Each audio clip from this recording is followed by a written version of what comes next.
You call my memorandum stupid? Well, I challenge you. Bring your arguments to the proper court and I will answer you. You threaten the budget of different agencies of the executive because the officials refuse to attend to your hearings. Ito yung mga pang-abuso talaga itong masabi ko sa gobyerno pag demokrasya. Itong separation of powers, co-equal and everything. And they threaten to paralyze government. I challenge you. Do it. Pag kayong mga hearing, reduce the budget by 1/3. Hinahamon ko kayo. Gawin ninyo yan. Mautak mo kaya kayo. Kaya ako, ordinaryo lang, 75. Pero kaya ng utak ninyo, sige, I challenge you. Yung tatakot ninyo, mga sekretary. Tignan mo, sigaw-sigawan mo yan, makita nyo balang araw, it will come to a head. And then, it would not be good for everybody in this republic. Tignan mo, subukan mo. Reduce it by 1/3. I challenge you. Huwag kang magtakot. Gawin mo. O zero budget mo ang Office of the President. Sige nga, gawin mo daw. Bakit? Abot ba yung pera ninyo kung hindi magdaan sa akin? Kung hindi ako mag-release, kayo lang marunong. My Blue Ribbon Committee hearing. We welcome the call of the Philippine College of Physicians that this matter should be immediately given to our courts and the Ombudsman. We have been saying this for the longest time, and we all know that the Senate cannot prosecute. Mabuti pa ang mga doktor. Alam at naintindihan nila. File cases is the right way to go. Stop using this issue in aid of election. Problema kasi sa Senate natin, trying hard maghanap ng mga issue na may nangungurakot o kaya may nakakapera.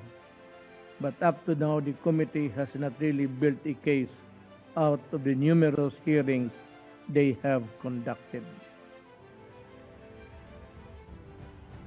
And so we go back now to what has been established many times.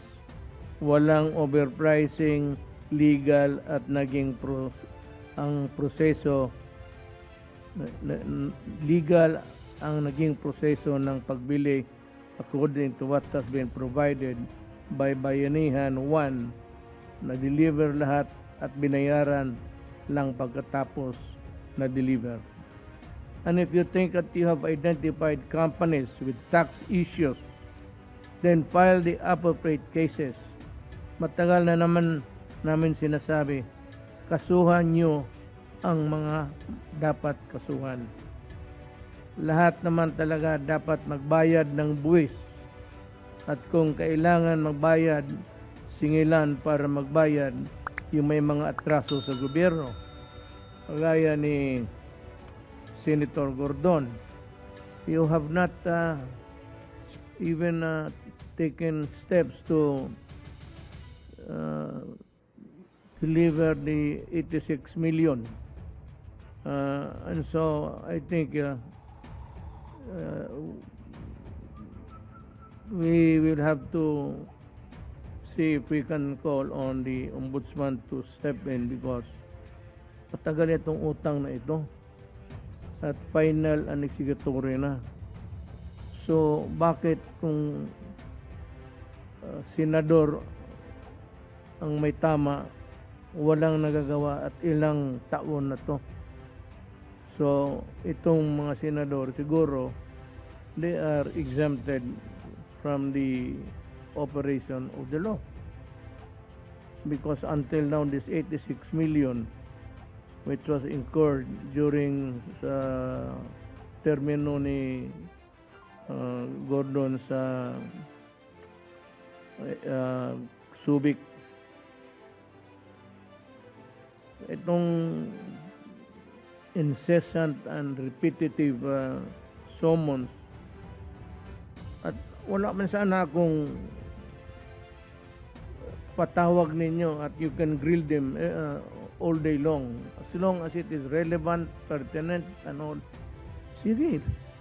Pero kung paupuin ninyo ng ilang oras na hindi naman tatawagin and day-to-day yung summons, eh, you call my memorandum stupid? Well, I challenge you. Bring your arguments to the proper court and I will answer you. You threaten the budget of different agencies of the executive because the officials refuse to attend to your hearings. Ito yung mga pang-abuso talaga itong sabi ko sa gobyerno pag demokrasya. Itong separation of powers, co-equal and everything. And they threaten to paralyze government. I challenge you. Do it. Pag kayong mga hearing, reduce the budget by 1/3. Hinahamon ko kayo. Gawin ninyo yan. Mautak mo kaya kayo. Kaya ako, ordinaryo lang, 75. Pero kaya ng utak ninyo, sige. I challenge you. Yung tatatakot ninyo, mga sekretary. Anong sakit ng... ang sekretary? Kaso lang itong... You are before gentlemen. Tignan mo, sigaw-sigawan mo yan, makita nyo balang araw, it will come to a head. And then it would not be good for everybody in this republic. Tignan mo, subukan mo. Reduce it by 1/3. I challenge you. Huwag kang magtakot, gawin mo. O zero i-budget mo ang Office of the President. Sige nga. Gawin mo daw. Bakit? Abot ba yung pera ninyo kung hindi magdaan sa akin? Kung hindi ako mag-release, tit for tat. Kala nyo, kayo lang marunong. Alam mo dito sa gobyerno, suplado, takutan. Gordon, Sus Mario Septa.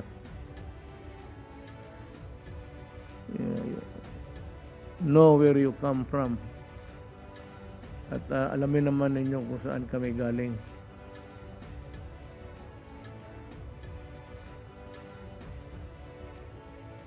Kumakain kami ng atay doon sa amin. Totoo. Tanungin mo yung mga military. Yung mga doon, kinakain.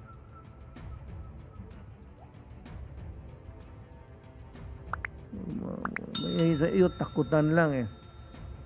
Walang takutan, diretso mo na. Let's have a showdown. Sige. Mamahusay naman kayo sa mga threatening. Let's have a confrontation para tapos na yung hangin mo.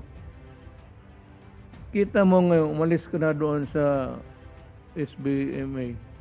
Maganda na ang takbo. Ang hangin doon, wala nang paminsan-minsan na lang. Kasi wala ka na. Puro hangin ka lang eh. Ito yung mga kababayan ko, tingnan ninyo itong mga abusado na akala ninyo mga Diyos sila. Threatening.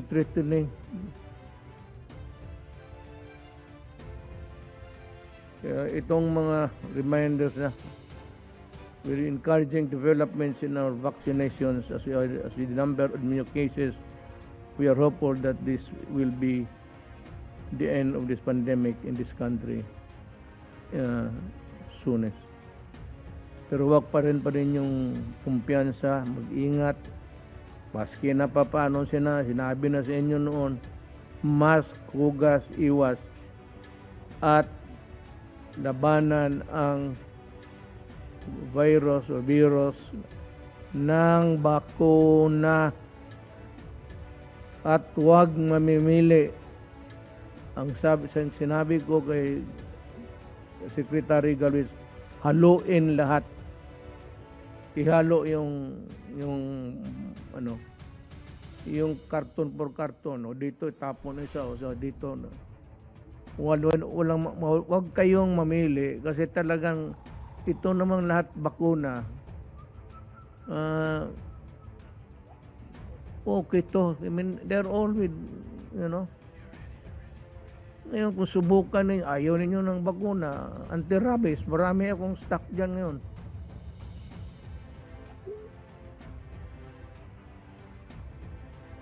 Pag may rabies epidemic doon sa lugar ninyo, di yun na lang ipadala ko.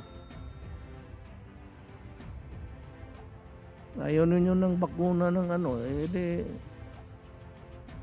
huwag kayong mamili. Kasi sinabi ko, lahat yan may visa. Ayaw ninyo ng mga China. Ngayon gusto ninyo China farm kasi nag-China farm kaming lahat dito. Kami nga ang huli eh. Alam mo kung ang bakuna hindi effective? Do you know that if these vaccines that we have been giving to the population are not really effective and right? Marami nang patay ngayon.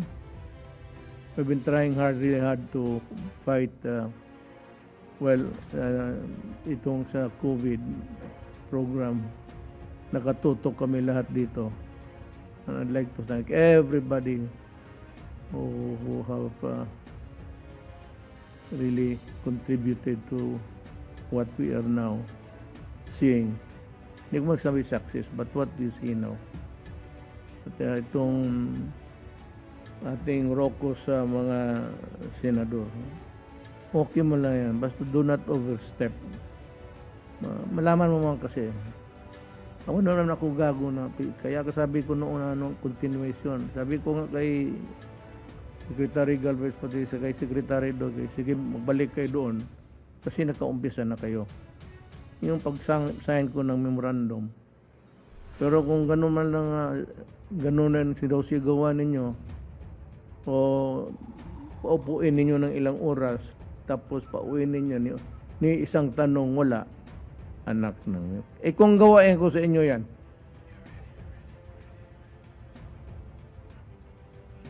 hindi lang ninyo alam kung paano, pero kung gawain ko sa inyo yan, maligaya kayo.